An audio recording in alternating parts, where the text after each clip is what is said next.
ഇന്ന് കരിമീൻ പൊള്ളിച്ചതാണ് കേട്ടോ. അതിന് വേണ്ടിയിട്ട് ഉള്ളികളൊക്കെ ഒന്ന് നന്നാക്കി എടുക്കുന്നുണ്ട്. ചെറിയ ഉള്ളിയാണ് കൂടുതൽ എടുത്തിട്ടുള്ളത്. ഒരു ചെറിയ വലിയ ഉള്ളി കൂടെ എടുത്തിട്ടുണ്ട് കേട്ടോ. പച്ചമുളക്, ഇഞ്ചി, വെളുത്തുള്ളി, തക്കാളി ഇത്രയും കൂടെ എടുത്തിട്ട് എല്ലാം തന്നെ ഒന്ന് നന്നാക്കി മാറ്റി വയ്ക്കുന്നുണ്ട് കേട്ടോ. മീനൊന്ന് മാരിനേഷൻ ചെയ്തെടുക്കാനായിട്ട് മഞ്ഞൾപ്പൊടി, മുളക് പൊടി, കുരുമുളക് പൊടി, ഇഞ്ചി വെളുത്തുള്ളി പേസ്റ്റ്, വിനാഗിരി, ഉപ്പ് ഇത്രയും കൂടെ ചേർത്ത് ഇത്തിരി വെളിച്ചെണ്ണയും കൂടെ ചേർത്തിട്ടുണ്ടായിരുന്നു. അതും കൂടെ ചേർത്തിട്ട് നന്നായിട്ടൊന്ന് മീനിൽ തേച്ച് പിടിപ്പിച്ച് മാറ്റി വയ്ക്കുന്നുണ്ട് കേട്ടോ. ഈ കരിമീനിൻ്റെ പുറത്ത് കാണുന്ന ഈ കറുത്ത നിറം പോകാനായിട്ട് നമ്മൾ നന്നാക്കുന്ന സമയത്ത് ഒരു 5 മിനിറ്റ് നേരം പുളിവെള്ളത്തിലിട്ടിട്ട് കത്തി കൊണ്ടൊന്ന് ചുരണ്ടി കഴിഞ്ഞാൽ അതങ്ങ് പോയി കിട്ടും കേട്ടോ. കല്ലിൽ ഉരച്ച് ബുദ്ധിമുട്ടേണ്ട കാര്യമൊന്നുമില്ല കേട്ടോ. അപ്പോൾ മീനൊന്ന് മാരിനേഷൻ ചെയ്ത് മാറ്റി വയ്ക്കുന്നുണ്ട്. എന്നിട്ട് ഉള്ളിയൊക്കെ ഒന്ന് ചോപ്പ് ചെയ്തെടുക്കുന്നുണ്ട് കേട്ടോ. ഇഞ്ചി വെളുത്തുള്ളി എല്ലാം ഒന്ന് ചോപ്പ് ചെയ്തെടുക്കുകയാണ് ചെയ്തിട്ടുള്ളത്. ഒന്നും തന്നെ ഞാൻ അരച്ചെടുക്കുന്നില്ല. ശേഷം ഒരു പാൻ ചൂടാക്കിയിട്ട് വെളിച്ചെണ്ണ ഒഴിച്ച് കൊടുക്കുന്നുണ്ട്. വെളിച്ചെണ്ണ ചൂടാകുമ്പോൾ മീനും കൂടെ വെച്ച് ഫ്രൈ ചെയ്തെടുക്കുന്നുണ്ട് കേട്ടോ.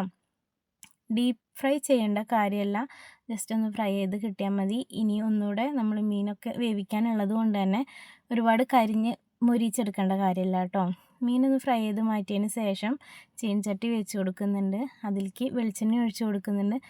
നമ്മൾ മീൻ വറുത്ത് മാറ്റി വെച്ച എണ്ണയുണ്ടല്ലോ, അതും അതിൻ്റെ മസാലയും ഒക്കെ കൂടെ ചേർത്ത് കൊടുക്കുന്നുണ്ട് കേട്ടോ.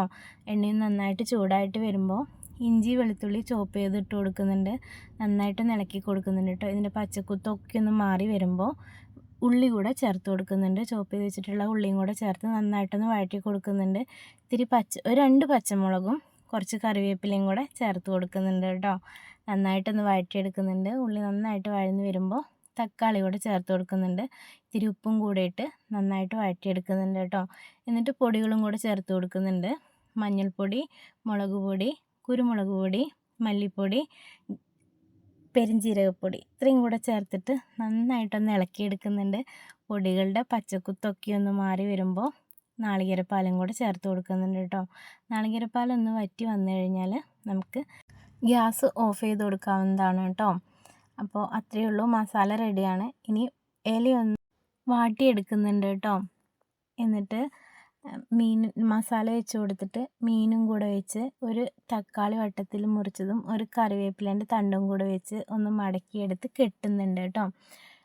ഇങ്ങനെ 3 മീനും ഇങ്ങനെ തന്നെ ചെയ്ത് കൊടുക്കുന്നുണ്ട്. ശേഷം ഒരു പാൻ ചൂടാക്കിയിട്ട് അതിലേക്ക് നമ്മൾ കെട്ടി വെച്ചിട്ടുള്ള മീൻ വെച്ച് കൊടുക്കുന്നുണ്ട് കേട്ടോ.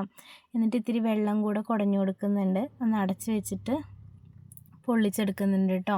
2 ഭാഗവും തിരിച്ചും മറിച്ചും ഇട്ടിട്ട് പൊള്ളിച്ചെടുക്കുന്നുണ്ട്. അപ്പോൾ ഇലയുടെ കളറൊക്കെ ഒന്ന് മാറി വന്നു കഴിഞ്ഞാൽ നമുക്ക് ഗ്യാസ് ഓഫ് ചെയ്ത് കൊടുക്കാവുന്നതാണ് കേട്ടോ. അപ്പോൾ നിങ്ങളൊന്ന് ട്രൈ ചെയ്ത് നോക്കൂ. ഏത് മീൻ വേണമെങ്കിലും ഇങ്ങനെ ചെയ്തെടുക്കാവുന്നതാണ്. അപ്പോൾ കരിമീനിനൊരു പ്രത്യേക ടേസ്റ്റ് അല്ലേ. അപ്പോൾ ട്രൈ ചെയ്ത് നോക്കൂ, എന്നിട്ട് അഭിപ്രായങ്ങൾ അറിയിക്കൂ കേട്ടോ. അപ്പോൾ അടുത്തൊരു വീഡിയോ ആയിട്ട് നാളെ വരുന്നതായിരിക്കും. അതുവരേക്കും ബൈ.